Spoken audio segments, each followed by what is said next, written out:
Baik, selamat siang rekan-rekan mahasiswa yang mengambil mata kuliah pengantar organisasi komputer. Kita bertemu lagi dalam materi yang kelima, yaitu tentang cache memory. Ini merupakan lanjutan daripada materi sebelumnya tentang memori ya. Saya ingatkan sekali lagi, jangan lupa presensi terlebih dahulu, kemudian baca materi selanjutnya dengan baik. Video ini hanya pelengkap ya, video ringkas menjelaskan secara global saja tentang materi ini ya. Baik, ini hal-hal yang akan dibahas, silahkan dibaca.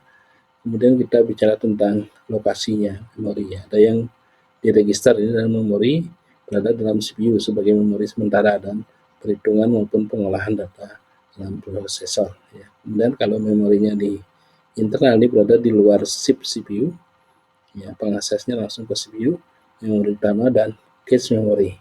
Sedangkan yang eksternal ini diakses melalui alat input output ya. Nah, kemudian kapasitasnya di sini untuk yang internal dihitung dalam satuan watt yang terdiri 8 bit ya.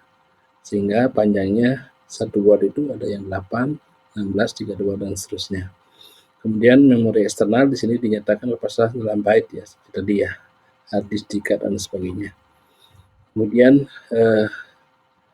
unit transfer atau satuan transfer di sini adalah kalau internal di sini sama dengan banyaknya saluran data yang keluar modul memori ya. Eksternal sama, ini adalah jumlah transport setiap besar dari wattnya, kemudian address sebar unitnya dalam beberapa sistem sering disebut dengan watt ya.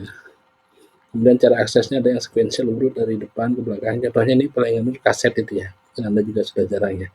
Kalau direct ini langsung seperti CD itu ke lagu nomor 10 langsung loncat ke sana. Nah, kemudian ada yang sifatnya random acak ya, pengamatan sistem wire ini lebih cepat lagi. Ini ada yang asosiatif, ini merupakan jenis random access ya. Ini hierarki memori tersebut. Ada yang memory board, kemudian output storage, dan offline storage ya. Nah, kinerja performanya di sini ada access time, ini adalah pada memori waktu akses adalah waktu yang dibutuhkan untuk melakukan operasi baca tulis ya. Kemudian memory access cycle time, ini konsep ini digunakan pada random access memori dan terdiri dari access time ditambah dengan waktu yang diperlukan transient agar hilang pada saluran sinyal ya. Nah, kemudian transfer rate ini adalah kecepatan transfer unit memori atau dari unit memori ya. Ini tipe fisik ya, bisa berupa PLSI di sini contohnya RAM, memori magnetik ada disk, pita, kemudian yang optik ini adalah CD dan DVD. Dan ada juga yang magneto-optik, ini ada bubble dan hologram ya.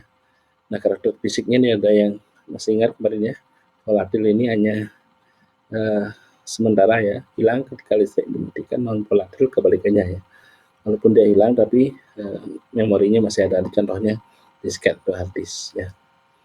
Nah, keandalan memori ini dihitung dari berapa banyak dan berapa cepat dan berapa mahal ya. Hubungan antar kapasitas waktu akses itu adalah semakin kecil waktu aksesnya, semakin besar harga per bitnya. Semakin besar kapasitasnya, semakin kecil harga per bitnya. Makin besar kapasitas, semakin besar waktu aksesnya. Ini tabel, silahkan diperhatikan. Kemudian cache memory, nah ini yang menjadi materi utama kita ya. Ini berfungsi mempercepat kerja memori sehingga mendekati kecepatan prosesor. Cache memory berisi salinan memori utama. Ya. Memori utama lebih besar kapasitasnya namun lambat operasinya, sedangkan cache memory ini berukuran kecil dan lebih cepat. Ya.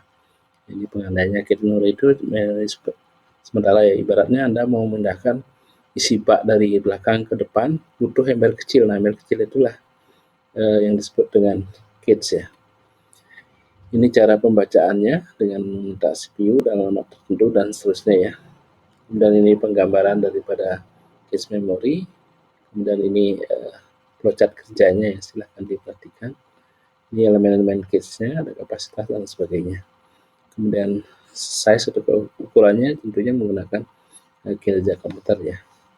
Kemudian nanti ada mapping atau pemetaan bisa langsung, asosiatif, dan non asosiatif ya. Kemudian direct pemetaan langsung, ini artinya langsung dipetakan ya. Ini struktur direct memory